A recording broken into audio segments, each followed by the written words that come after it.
Quanto mais o tempo passa, mais o amor me faz crescer. Esse jeito de viver aqui, aprendendo tanto, tanto assim, foi que fez com que eu chegasse perto de você com amor, ó Jesus, amigo. Sou feliz em estar aqui. Olá, programa Amor e Caridade, pedindo licença para entrar mais uma vez na sua casa. E hoje nós vamos abordar um tema um pouco delicado, um tema que com certeza, quando ele acontece na nossa vida, mexe com a estrutura emocional de todas as pessoas que estão à volta, né? Nós vamos conversar sobre a eutanásia. E para desmistificar, para destrinchar, para explicar um pouco mais sobre isso, eu conto com a presença muito querida da Leda e do Sidney, que eles vão nos ajudar nesse assunto, sendo que a Leda é presidente da AME e o Sidney primeiro secretário, certo? Então, sejam muito bem-vindos. Eu vou começar fazendo a primeira pergunta. O que é a AME, Leda? Associação Médico Espírita de Teresópolis. Uma associação médica e espírita, mas normalmente os médicos eles não são considerados até incrédulos. Tem médico espírita? Tem poucos ainda, mas tem, né? E o objetivo nosso, de todas as AMEs, é justamente levar as pessoas a informação da doutrina associada à ciência. Tá? Então, a gente vai encaixar as duas coisas, doutrina espírita com a ciência, uma completando a outra, uma explicando a outra. O próprio espiritismo, ele tem a base científica, né, Sidney? É verdade, é verdade. Todo o método de Kardec, né, ao codificar a doutrina espírita, foi experimental, né? É ciência experimental, né? Ele tomou conhecimento dos fenômenos, não é? E estudou esses fenômenos, não é? Constatou a existência deles, a objetividade deles e codificou. Mas ele partiu do fenômeno, né? Ele realmente teve a postura de um cientista. E a partir do fenômeno ele construiu, né? Ele codificou toda a doutrina que nós temos hoje no Espiritismo. Mas a base é o fenômeno. Não se partiu de premissa, não se partiu de filosofia, partiu-se do fato. Aconteceu uma coisa, Kardec foi lá, foi estudar sobre aquilo. Sim, as famosas mesas girantes em Paris, né, que despertavam muita atenção, e Kardec nunca havia se interessado por isso, que era praticamente um espetáculo circense na época, né, era fruto de brincadeira, de adivinhações, né. Mas quando um amigo dele, muito correto, muito sério, lhe disse que as mesas pensavam, ele falou, pô, como é que a matéria inanimada pode pensar, né?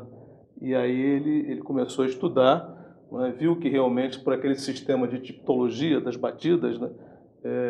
Uma batida letra A, duas batidas letra B, três batidas C e assim por diante, né? Eles conseguiram se comunicar com as mesas. E como uma mesa não tem cérebro, né? Como uma mesa não pensa, começou a se pensar o que estaria por trás daquelas batidas. Foi aí que Kardec começou a estudar a presença do Espírito, né, que sempre existiu. O Velho Testamento fala, o Novo Testamento fala. O fenômeno espírita sempre existiu, o fenômeno mediúnico, né, mas jamais tinha sido estudado com a seriedade, com a profundidade de Kardec. Então, a nossa doutrina espírita ela tem a base científica, ela nasceu da ciência, do experimento. E isso é uma coisa muito bacana, saber que agora existe uma associação médica, porque, no caso, os médicos são as pessoas que mais lidam com a entrada e com a saída do encarne, né? Do encarne, é isso aí. É o médico que traz a vida e que... E que muitas vezes tem que tomar decisão. E numa situação, vamos agora permeando aqui o nosso tema mesmo da eutanásia. Hoje em dia, existem 1000 avanços da medicina, né? Antigamente a pessoa morria de uma pneumonia, de uma gripe mais forte. Hoje você está em estado terminal e diversos aparelhos, diversos portes à vida. E para um médico espírita é uma situação complicada você ter, entre aspas, a vida de alguém nas suas mãos, né? É muito complicado, sim, porque nós temos os dois lados, a ciência e a doutrina. Então nós temos que ir equilibrar, né? Mas só que nós sabemos que pela doutrina a gente não pode por termo abreviar o término da vida. E por que Então, não pode? é uma decisão.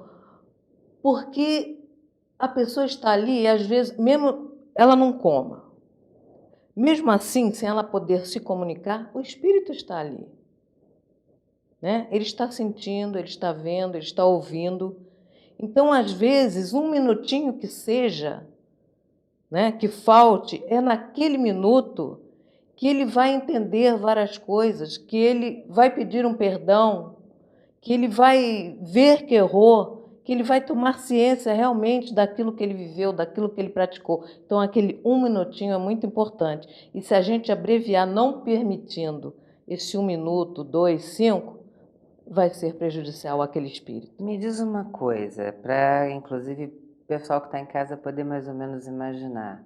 Isso que acontece muito às vezes em filme, né, que a pessoa tá em coma e o espírito sai, fica ali do lado escutando o que está todo mundo falando. Escuta mesmo. É isso aí mesmo? Escuta. Eu tenho um exemplo, eu tenho um amigo que ele polícia e foi baleado numa tentativa de assalto. E ele ficou 3 meses em coma. E, inclusive, os médicos já achando que não teria mais, que ele iria morrer mesmo, chegar a óbito. E ele voltou, ficou paraplégico, e na volta ele falava e disse: eu vi, você foi me visitar, você falou isso, assim, assim. Tudo que a gente dizia, que conversava com ele ali no estádio, ele repetiu. Então ele estava com a audição, inclusive dizem que a audição é o Perfeito. último sentido que a gente perde Perfeito. quando Ele, está ele morrendo. escutou tudo, ele sabia quem tinha ido visitá-lo no CTI. Quer dizer, é E uma comprovação que realmente o espírito está ali prestando atenção. E ele entendeu o porquê dele estar naquela condição, tudo, e voltou e ficou mais uns 2 anos com a gente. Você ia Depois falar de alguma desencarnar. coisa? Leda, em Naambi, Vivian, nós tivemos há mais de ano uma palestra que foi ministrada por uma neurocientista. Você vê o tipo de palestrante que vem prestar o seu esclarecimento à AME em consonância com o Espiritismo, como disse a Leda. Ela é uma neurocientista da Universidade Federal de Juiz de Fora. Que bacana. Ela participa de um núcleo de estudos de medicina e espiritualidade. E a Universidade Federal de Juiz de Fora faz esse trabalho em convênio com várias universidades ao redor do mundo, universidades americanas, inglesas, australianas e por aí vai. E ela fez uma palestra, Vivian, que retrata muito bem essa situação que você mencionou, né? Ela falou sobre as experiências de quase morte, as EQMs, né? Em que o espírito deixa o corpo, deixa a matéria, geralmente vai para o teto, daquele centro cirúrgico, onde a pessoa se encontra, e dá o seu depoimento, presta o seu depoimento sobre tudo que vê. Então, já é a medicina dentro de uma universidade que estuda esses fenômenos. São neurocientistas que estudam isso e comprovam a existência desse abandono provisório do espírito do corpo e depois voltam, né? Muitas vezes voltam, as mais das vezes voltam contando a sua experiência e que eles consideram muito boa essa experiência, né? Avaliam como muito boa essa experiência, como é praticamente um renascer quando voltam, quando tomam conhecimento dessa realidade fora do corpo, né? E quando retornam, as experiências, os depoimentos, né, Leda, são muito favoráveis, são muito positivos, muito otimistas, né? Então, a universidade já está estudando isso. E a maioria realmente transforma o modo de ser. Isso aí. Aquela experiência faz com que a pessoa reflita na vida, né? E não tem eles ninguém voltam e modificam o seu modo de agir, de pensar, de lidar com o outro. E muitos, Olham de outra forma. e tudo muitos isso. não queriam voltar no seu depoimento, preferiam continuar naquela viagem fora do corpo. Porque Não é? de repente não tinham, não estavam com dívidas. Aí vocês estavam contando, me estava me vendo aqui a cabeça uma situação hipotética, né? Porque acabei de inventar.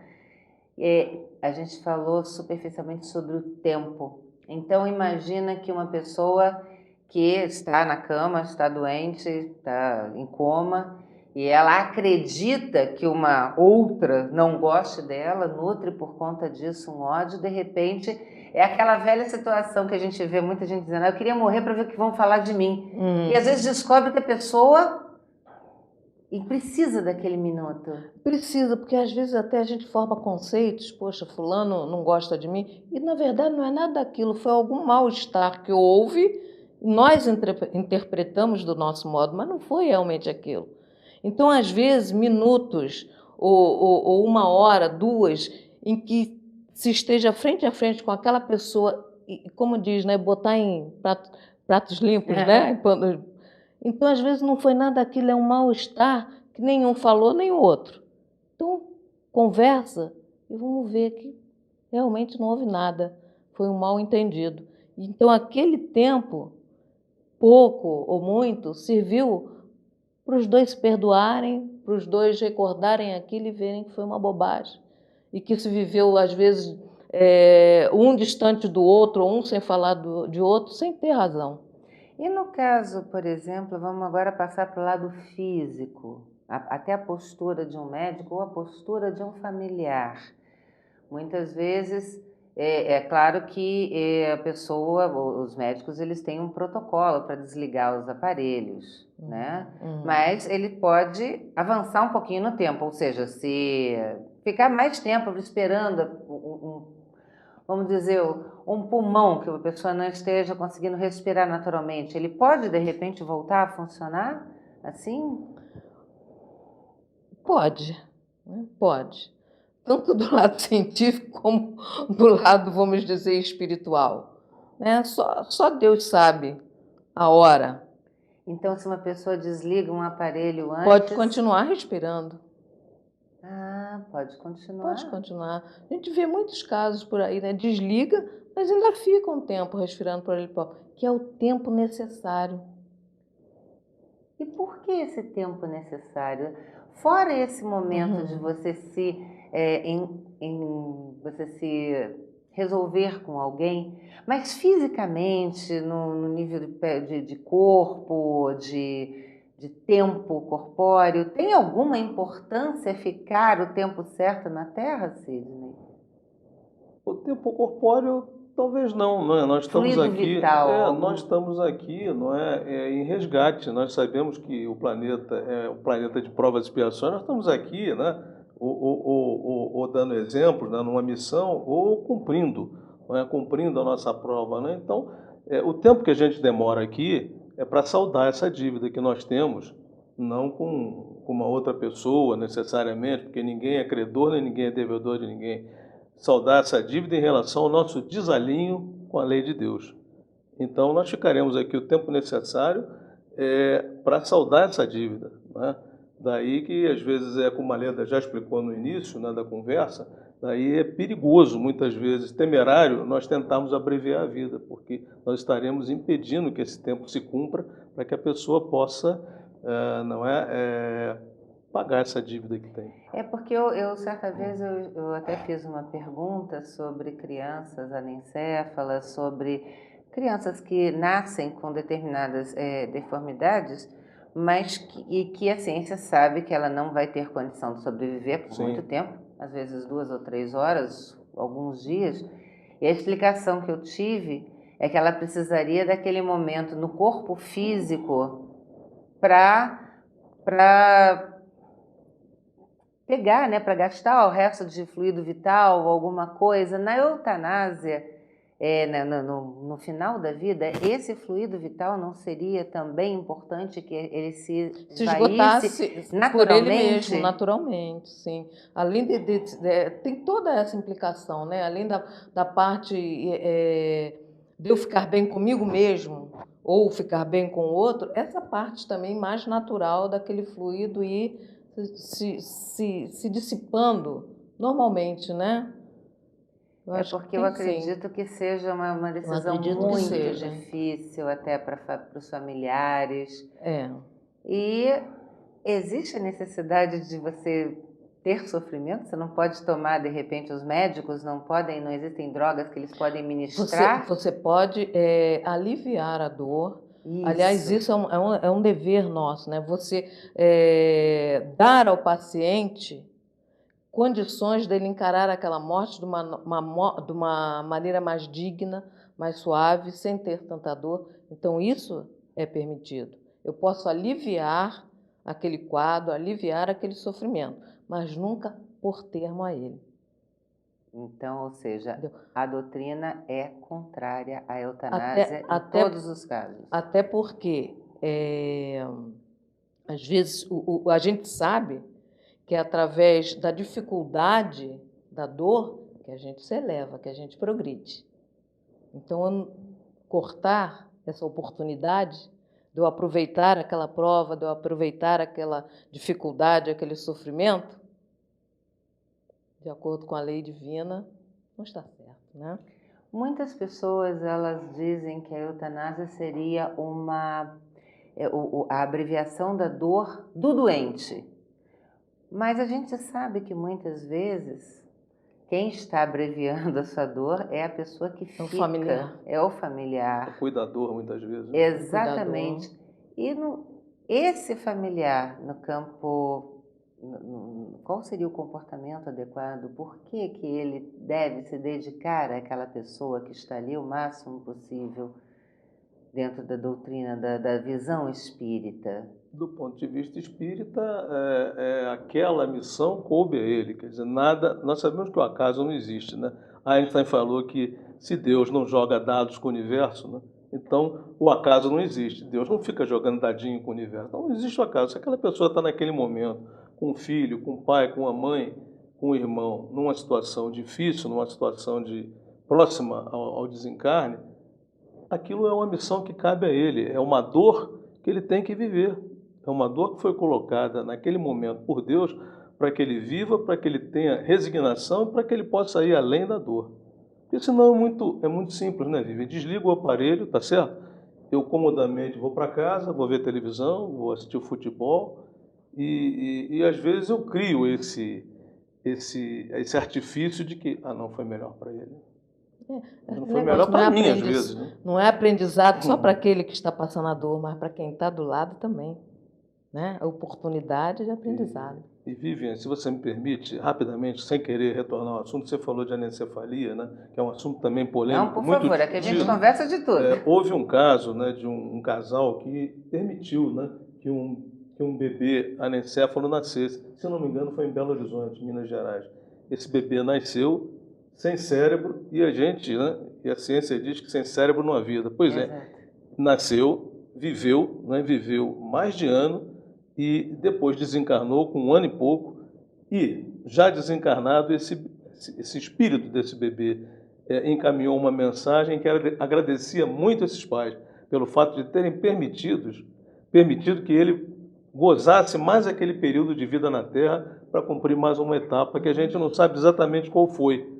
Nós não sabemos exatamente quais são os desígnios de Deus em relação àquele espírito que encarnou naquela criança anencéfala. Provavelmente um cérebro destruído por um suicídio, quem sabe, uma bala, né? E voltou sem cérebro, voltou anencéfalo. Mas é emocionante isso, né? Esse bebê voltou, eu me emociono quando falo isso, voltou e agradeceu aqueles pais pelo fato daquela mãe não ter abortado aquele bebê, ter deixado que ele vivesse mais de 1 ano para cumprir algum tipo de experiência que a nossa pequena inteligência não alcança. Né? Uma coisa que eu venho reparando, principalmente com relação às crianças que são portadoras de necessidades especiais, especificamente aquelas com paralisia cerebral, aquelas que têm o dano psicológico, não o dano físico, mas o dano psicológico, e que por isso precisam muito da atenção dos pais. No passado, essas crianças eram escondidas, muitas vezes trancafiadas ou às vezes deixavam para morrer. Hoje, existe uma gama de amor que é dada para todas elas e os pais, eles verdadeiramente estão apaixonados. estaríamos passando por um momento no mundo onde espíritos extremamente caridosos estão vindo para esse resgate desses outros que precisam receber amor? Eu acredito que sim, que seja um planejamento de escolha daquele espírito, né, em ajudar aquele que vem com a dificuldade a conseguir caminhar aqui. E Com certeza. Eles largam tudo. Largam e se dedicam e não escondem. Não. Você vê hoje em dia na rua passear, né? Passar nos shoppings e tudo, eles não escondem mais e dão muito amor. Quer dizer, é uma missão, é uma tarefa mesmo que foi escolhida por amor. E o envolvimento dos outros irmãos também. Graças a Deus estamos com famílias bem especiais, né? Que bom. Que bom. Então vamos fazer o seguinte, vamos dar um intervalo rapidinho e já já a gente continua essa conversa que está muito gostosa.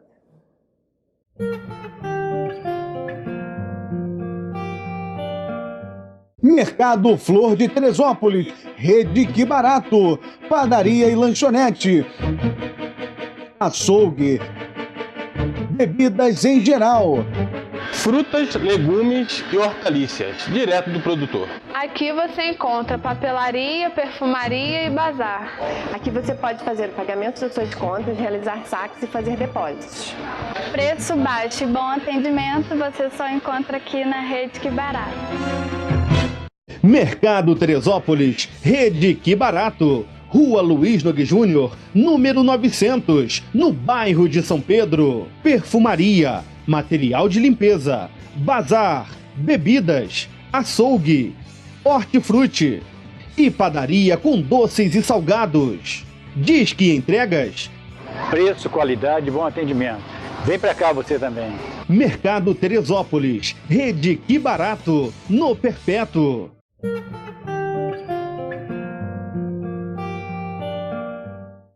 O programa Amor e Caridade está de volta, hoje conversando sobre eutanásia e demais aspectos da espiritualidade que cerca esse momento tão delicado, né? Então, no bloco passado, nós conversamos um pouquinho sobre a importância de deixarmos que a natureza siga seu curso. O Sidney contou um caso assim incrível de uma criança que nasceu sem cérebro, anencéfala, e que sobreviveu quantos anos? Mais de um ano. Mais de um ano, e que depois esse espírito agradeceu aos pais por esse minuto, né, por esse momento em que pôde estar aqui na Terra. Então agora vamos retomar exatamente essa questão do respeito à vida, né? Porque seja nascendo ou seja partindo, acho que a gente pode entrar no plano comum do respeito à vida. E dentro eu soube que vocês tiveram uma palestra recentemente lá na AME. Isso. Qual foi Foi um seminário, dia 13 de setembro, sobre o fim da vida, considerações bioéticas e espíritas, pelo Dr. Wanderson, que foi aqui da FESO, e Dr. Rodrigo, que também foi da FESO. Então, eles estiveram conversando com a gente sobre o assunto lá na AME, e foi o nosso terceiro seminário desse ano. Nós tivemos 3 seminários esse ano. No ano passado nós tivemos só palestras, mas esse ano nós tivemos já um em janeiro, Conforto na Dores da Alma. Tivemos em fevereiro um sobre diversidade sexual e agora esse em setembro, fechando o ano. Além das palestras mensais que acontecem sempre no 4º domingo do mês, salvo se tiver algum feriado que atrapalha, aí a gente antecipa ou coloca para o 5º domingo. Essa palestra que teve do Dr. Wanderson, eu acho que a gente tem um trechinho. Eu vou pedir para o Ricardo para passar um trechinho para a gente assistir, inclusive, porque o caso que ele contou realmente é muito elucidativo. Então, vamos dar uma olhadinha no que o Dr. Wanderson falou.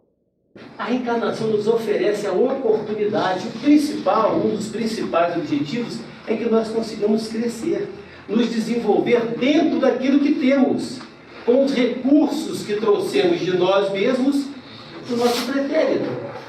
No leito familiar estamos, na cidade que vivemos, na escolha profissional, religiosa também, Então esse, não, ou essa criatura somos nós, cheios de oportunidade de entendimento e reflexão, e aí agradecemos muito para aqueles que são religiosos, a doutrina dos Espíritos, que para nós, pessoalmente, nos orientou de uma forma bastante mais clara sobre as questões que regem o universo no que diz respeito às nossas encarnações.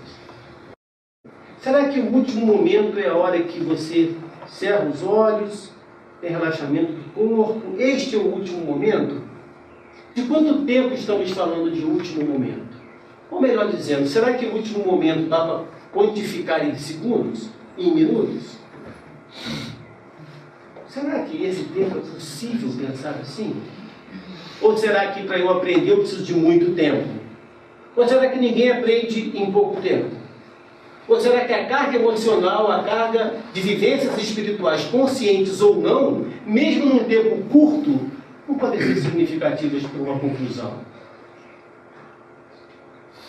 Nós somos adultos. Será que nós, com a idade que temos, conseguimos apreender, compreender aquilo que nós aprendemos culturalmente, na família, nos livros, proporcionalmente a todas as oportunidades que tivemos? Ou será que a gente, apesar disso, ainda escolhe e toma atitudes muito diferentes daquilo que aprendemos? Que tempo é esse? Que tempo é esse? Isso fisicamente falando. E espiritualmente falando, sabemos que essa ideia de temporalidade do mundo espiritual não é semelhante a nós. Isso vai ser complementado por alguns autores mais à frente.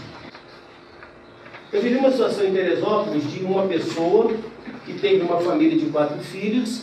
Esta pessoa, por opções de vida, ele desagregou da sua família, resolveu viver a vida fora da sua família, viveu, ao final da vida não deu certo, ele precisou retornar à casa e a companheira o aceitou de volta, pelo menos uma convivência humana, né? E por conta dessa ida e volta, um filho nunca perdoou esse pai.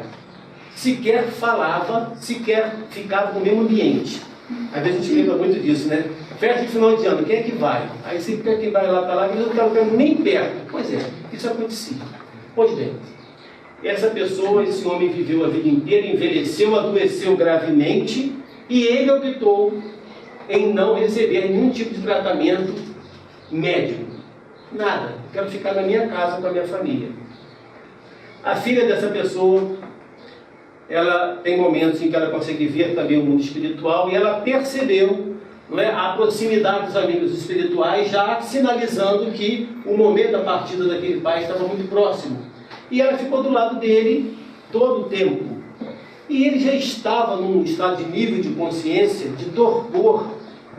Você falava, ele não respondia. Quando respondia, já não respondia com coerência à pergunta feita, demonstrando que estava muito próximo no momento da partida para o mundo, para a pátria espiritual, de onde somos verdadeiramente oriundos e para onde retornaremos. Pois bem, subitamente, como está escrito aqui, numa madrugada, esse pai desperta, acorda, lúcido e consciente, conversa com a filha, pede desculpas, e ele era um homem de estrutura muito rígida, ele jamais admitiria qualquer coisa para qualquer um, talvez não sei nem se para ele, não nos cabe julgar, mas naquele momento, especificamente naquele minuto, ele falou com a filha: olha, de fato eu agi mal com isso, com aquilo, me sinto mal com isso, não quero ir embora com essa coisa do meu coração, eu sei que vocês não vão me perdoar, nem eu me perdoaria se estivesse na sua situação, mas eu quero falar. E outra coisa, por favor, e o seu irmão, como é que eu vou fazer? Ela pega o telefone e liga para o irmão, que não falava com o pai há muitos anos, e fala: papai está partindo. Se você acha que vale a pena, eu acho que é o momento. Isso era madrugada, e ele foi, o filho foi, e encontrou com o pai falou: eu queria conversar sozinho com o seu irmão. E cerrou a porta, ela saiu, e eles ficaram quase 3 a 4 horas de conversação. Findada a conversa, eles se abraçaram, ambos choraram, o filho se retirou, e menos de 2 horas depois o pai aprofundou o nível de consciência, ficou torporoso, coma e desencarna. Bom, essas 4 horas, para todas aquelas pessoas, o quanto valeu? Será que dá para quantificar o que foi isso para essas pessoas?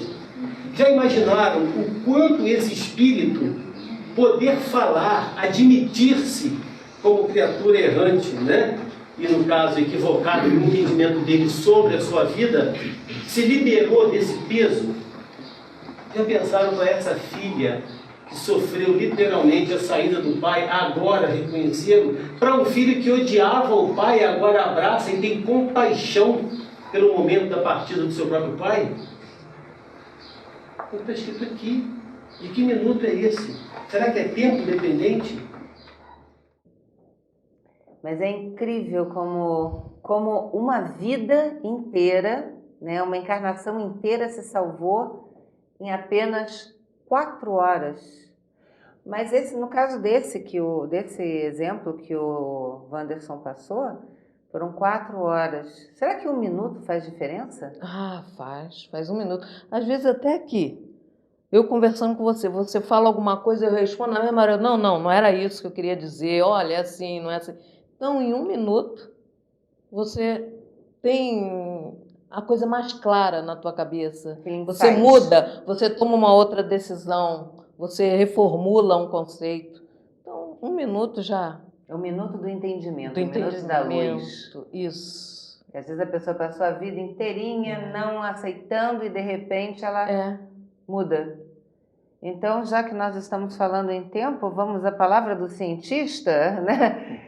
Que é o tempo para o Espiritismo. Eles não têm a medida de tempo que a gente tem, segundos, minutos, horas, anos. O tempo para o Espírito é infinito, né? Ele sabe que tem todo o infinito para progredir, para se aprimorar. Então, essa noção que a gente tem, que o relógio nos mostra, né, da passagem do tempo, é relevante para um espírito, né? Ele lida com o tempo infinito. Inclusive, né, dizem que para quem está do outro lado, 1 minuto, e aqui a gente demorou 10 anos, isso procede? Tem essa diferença que o tempo para eles anda num tempo diferente? É num outro ritmo, é completamente diferente. É difícil, né, para a gente aqui manter uma... É difícil. Falar sobre uma coisa que... Nós precisamos de convencionar, né? De ter alguma coisa marcando, mas para eles não. Você vê o conceito de Deus mesmo, né? Que a gente diz que... A gente sabe que Deus é eterno, que não teve início e não terá fim. Imagina, Vivian, uma coisa que nunca teve início. O nosso cérebro humano, né? O nosso pequeno e modesto cérebro humano não consegue perceber, entender uma coisa que nunca teve início. Mas a gente vai entender isso num outro plano. Quando eu vou demorar muitas encarnações, porque a Loura aqui não consegue conceber isso, não. Ainda bem que eles mesmos dizem, os espíritos, que a gente ainda não tem condição de entender muitas coisas. Né? E que o nosso vocabulário ainda não tem palavras para definir. É realmente uma situação muito complicada, mas eu vou até sair um pouquinho do que a gente está falando, no caso da eutanásia, porque durante o comercial nós iniciamos uma conversa aqui, né, sobre uma situação que está bastante corriqueira, infelizmente, nos tempos modernos, ou melhor, descortinada, né? Descortinada foi termo. Que a questão do Alzheimer. Porque a pessoa que está com Alzheimer, o Sidney estava comentando que durante 10 anos ele foi criado por uma pessoa especial, não foi isso? Conta um pouquinho pra gente. Eu convivi durante 10 anos com a minha mãe, né, que ficou com a doença de Alzheimer. Eu prefiro dizer doença e não mal, né? Não é um mal, é uma doença. Não é um mal porque eu aprendi muito nesses 10 anos, né? Uma pessoa com Alzheimer é uma pessoa que não tem mais memória, né? Então, o processo racional, o processo de relacionamento inteligente com base em ideias é inviável, é impossível. Então eu não conseguia, a doença é progressiva, né? Então chegou um ponto na vida da minha mãe que eu não conseguia conversar com ela mais, porque ela não me ouvia, ela assumiu aquilo que os médicos chamam de feição de pedra, né? Ela ficava imóvel, né, me ouvindo. E o único recurso que eu tive, Vivian, para me relacionar com a minha mãe, e aí eu entendo o amor, o carinho, passei a entender bastante o amor, o carinho, o desvelo que os pais de crianças especiais têm, porque só tem uma linguagem, Vivian, o amor. E aquela pessoa não entende, aquela pessoa não conversa, quer dizer, não entende. Quem sou eu para dizer que não entende, né? Eu não conseguia me relacionar com ela naquela fase da doença, mas o que aquele espírito pensava, como aquele espírito reagia, para mim, eu não percebia, mas de repente tinha uma reação, tinha uma inteligência por trás daquilo que a minha incapacidade como humano não percebia, né? Mas, para finalizar, só o amor me permitia, né, o relacionamento, só o amor é que me permitiu conviver com minha mãe. E a gente sabe que nas relações normais humanas, você não se relaciona só com base no amor, né? Você tem a parte moral, né? Você tem a parte racional, a inteligência, né? E claro, deve ter muito amor também, o amor deve presidir quase tudo na sua vida, mas não é só amor, né? Mas uma pessoa com Alzheimer, essa foi a experiência que ficou do contato com a minha Para o mãe. espírito deve ser muito difícil, porque ele não consegue se comunicar através daquele corpo mais, né?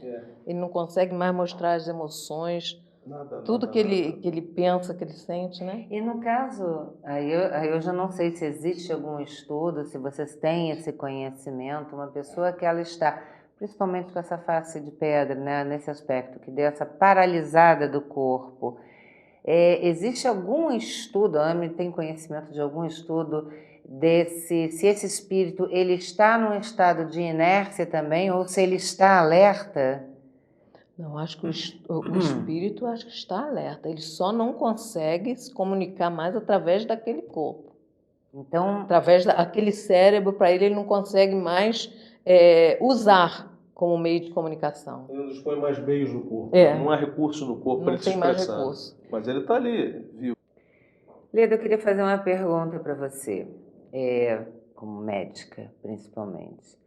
Nós sabemos que a vida do médico é muito atribulada, que muitas vezes são plantões atrás de plantões, a gente entende a parte humana do médico e que muitas vezes ele está ali segurando ainda mais na condição do Brasil atual, né, com a saúde um caos. A gente sabe das dificuldades, mas o que exatamente, qual é a diferença de um médico cético, frio, técnico, para um médico que tem uma formação espírita, tanto na vida dele, a seu ver, quanto para o paciente que ele atende? Eu acho o seguinte, o médico que tem essa formação espírita, ele passa a ver o paciente não só como um corpo que está passando por um processo de doença, mas ele enxerga o espírito que precisa daquela doença para se curar, para evoluir. Então ele entende para caminhar. A doença. Ele entende que não está ali naquele corpo, que vai além. Esse entendimento nós temos. Então, isso acho que facilita muito no nosso modo de tratar aquele paciente, no nosso modo de entender aquele paciente, que nós vemos além daquele corpo físico. Então, isso vai mudar muito a conduta do médico espírita. E também muda a sua própria recepção das vivências que ele tem, né? Porque a gente vê muito médico, às vezes, entrando até em depressão por determinadas situações que ele vive, e a partir do conhecimento espírita, ele já tem um outro entendimento. E você tem que ver ali por trás daquele paciente está todo um modo de agir, né? Uma religiosidade, se ele tem alguma fé que ele professe, como é o jeito dele de ser, de agir com o outro, de tratar o outro. Então não é só perguntar se tem dor no pé? Tá, tem dor no pé. Mas vem cá, o senhor tem religião? Né? Como é o seu dia a dia com a família? Como é o convívio com o familiar, com os amigos do trabalho, com os amigos da casa espírita, se for no caso de um espírita, né? Então a gente tem que começar a cercar tudo, porque o problema está naquele modo de vida, naquele modo de ser do indivíduo. É um conjunto, né? Um conjunto que levou até aquela condição, daquela doença. E a gente percebe, né, as pessoas em geral e os médicos em particular, a maioria não conhece o espiritismo e muitas vezes critica aquilo que não conhece. Então, a gente faz um convite aqui, né, que pessoas, né, público em geral e os médicos, se deem o direito de gozar do benefício da dúvida. Uma palestra da AME, né, tentem ler o Livro dos Espíritos, tentem participar de um evento espírita, né? Para que coloquem não o espiritismo como religião, que ele também é, mas a espiritualidade em suas cogitações. Porque é impressionante, Vivian, como as pessoas às vezes se cristalizam naqueles saberes que eles aprenderam, que eles absorveram e se sentem seguros naquilo e não abrem mão. E tem uma experiência muito interessante no Lar de Frei Luiz, lá em Jacarepaguá, no Rio de Janeiro, que é um processo de materialização de espíritos. Os espíritos se materializam a partir de uma substância chamada ectoplasma. Então, podemos ter aqui na nossa frente um espírito materializado, né? Como se fosse um corpo, uma réplica do nosso corpo. Pois bem, eles materializam espíritos de médicos no Frei Luiz, obviamente médicos desencarnados, e houve uma situação que foi relatada em palestra da Âmina, em que um desses médicos materializados, espíritos de médicos materializados, enfiou a sua mão de espírito, né, no ventre de uma pessoa que tinha um câncer, tirou um tumor cancerígeno, foi feito o exame patológico, era câncer, e a pessoa teve uma sobrevida que não teria, e a pessoa, que era médico, esse paciente era médico, a pessoa continua não acreditando. Olha que evidência. Foi a uma cirurgia praticada por um cirurgião que era um espírito materializado. Esse espírito retirou um tumor cancerígeno, isso foi a patologia. Aquela pessoa, aquele médico, no caso era um médico, aquele paciente, que já estava, como se diz, desenganado pela medicina, ele teve uma sobrevida, acho que de 10 ou 15 anos, mas ele continuou 10 dizendo... ou 15 anos? Ele continuou dizendo, Vivian, eu não acredito. Então, Direito. aquela velha piada, né? Se os fatos me contradizem, pior para os fatos. Então, se deem o direito do benefício da dúvida, né? Não fiquem cristalizados nos seus saberes, que são importantíssimos, mas coloquem algumas coisas em dúvidas e pensem se não é interessante dominar um pouco o fator espiritual, não o espiritismo, não o catolicismo, não a Umbanda, não o protestantismo, mas a espiritualidade que transcende, que é ecumênica. Eu acho tão importante a medicina, né, se unir mais assim com as causas espíritas, com a doutrina. Assim como existe a AME Teresópolis, existem várias outras AMEs, inúmeras, ao redor do país. Se não me né? engano, somos 56, eu acho. Não tenho esse número, mas deve Mais ou ser em menos torno disso. E todas, né, capitaneadas pela AME Brasil, que foi fundada e até bem pouco tempo atrás foi dirigida pela saudosa e querida doutora Marlene Nobre, que desencarnou ano passado, não foi, Léo? 5 de janeiro desse ano. 5 de janeiro desse ano. E então nós somos ligados à AME Brasil, os nossos estatutos, as nossas regras são estabelecidas pela AME Brasil. Há uma regra de pedra que não pode ser mudada, que é o presidente e o vice-presidente, que é o caso da nossa AME, de todas, as demais têm que ser médicos. As demais funções de diretoria, não. Eu participo da diretoria, não sou médico. Eu queria perguntar, qualquer pessoa pode fazer parte da AME? Pode, qualquer pessoa pode fazer parte da AME. Agora, resguardada essa regra, vamos dizer, pétrea, né? Pela AME Brasil, o presidente e o vice têm que ser formados em medicina. Agora, para se associar, você não precisa sequer pertencer à área médica. Você não precisa sequer ter um diploma universitário. Você pode, qualquer pessoa comum pode se associar. Então, vamos dar uma ideia. Eu gostei, eu assisti esse programa, adorei. Poxa, eu me interesso por esses todos. Aí eu chego, eu vou aonde aqui em Teresópolis?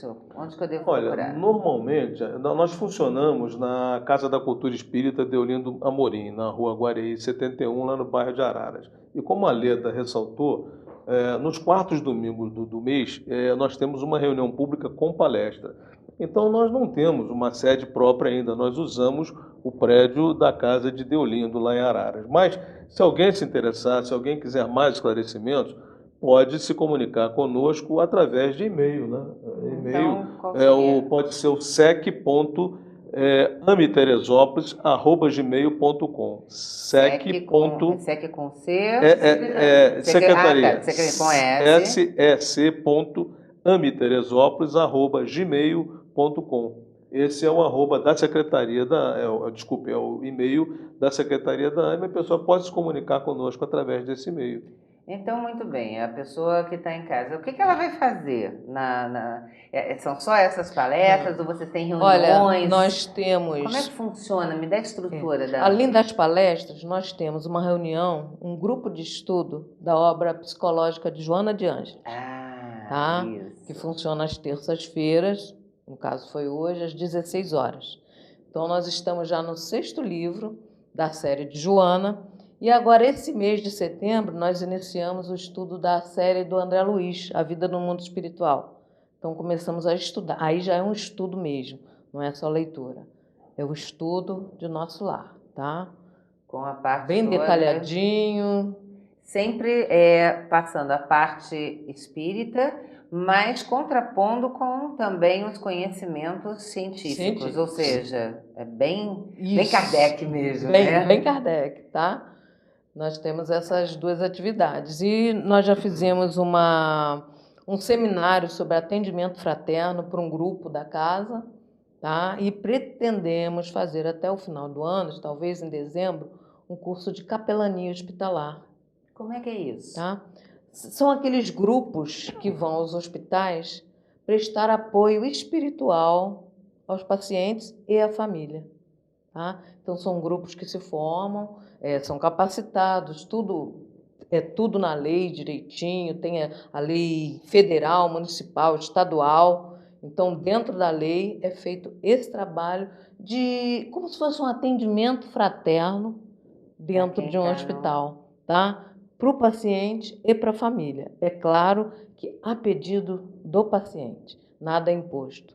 Tá? Então, se entra em contato com o diretor do hospital para ver da possibilidade de poder ser feito esse trabalho, e ele, então, é que vai estipular os dias que isso vai poder ser feito, horário. Então, de acordo com isso tudo, é assinado um termo de voluntariado com todo mundo que vai participar desse trabalho, e aí, então, nós damos essa assistência espiritual ao paciente. Isso é uma coisa que me interessa muito, tá? Muito participar. Então, no caso, independente de ser médico ou não ser médico, ou de estar... Não precisa, porque a gente não vai atuar ali como médico, apenas um apoio espiritual ao paciente. Isso é muito bonito. Infelizmente, o nosso programa, que está muito bom, viu como foi tranquilo? É sempre um bate-papo muito gostoso. As pessoas às vezes têm medo de câmera. Ai, como é que eu vou falar? Público, nada. Aqui, ó. Eu gostaria que você, Leda, deixasse para quem está assistindo, né, principalmente dentro da sua área, você é médica, né, deixasse uma mensagem sobre essa parte da vida espiritual e principalmente desse trabalho bonito que vocês estão fazendo lá no AME, né, nesses estudos. Como é que se despedir do pessoal que está em casa? Primeiro, fazer o convite para que vá conhecer, compareça a uma palestra. Sempre. Nós temos o Facebook, uma página no Facebook.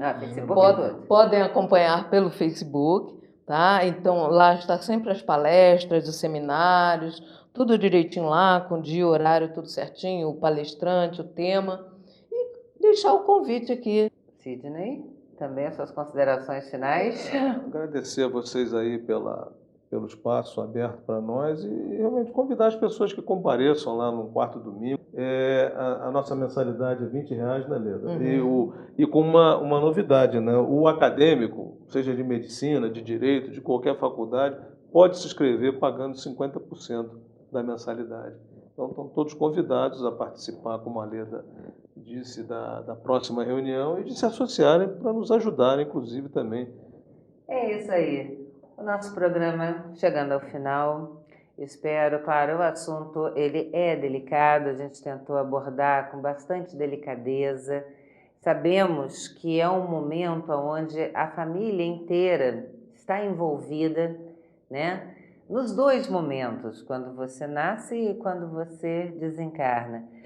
Mas a doutrina ela está aqui para dizer que a vida não começa e nem termina aqui. Nós já estamos vivendo há muito tempo e vamos viver muitas e muitas encarnações ainda. Nós estamos só numa etapa da grande jornada em busca da luz, em busca do aperfeiçoamento, né? De nos colocarmos a ponto de sermos espíritos evoluídos.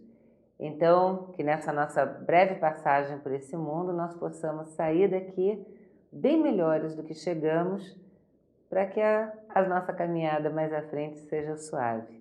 Eu agradeço muito a audiência de todos vocês, agradeço pela permissão de estar junto com vocês. E lembrando, tá, que o nosso programa, ele pode, se você gostou, está vendo pela primeira vez, você pode assistir os anteriores no nosso site. Ó, o Ricardo vai botar aqui embaixo, ó, www.amorecaridadeTV.com. É isso, diretor? É isso, né? Pode clicar lá, ali você vai ver todos os programas que nós já gravamos de diversos assuntos e viralizar isso. Bota no Facebook, joga pelo e-mail, manda todo mundo, porque é sempre amor e caridade, é muito bom de dar e de receber também. Fiquem com Deus e até a próxima semana. Com o Evangelho a nos guiar, aprenderemos a amar. Com a paz em nossos corações e a vontade que nos faz seguir, poderemos encontrar o que um dia o nosso Pai então nos ensinou, que do amor renasceremos, que do amor renasceremos.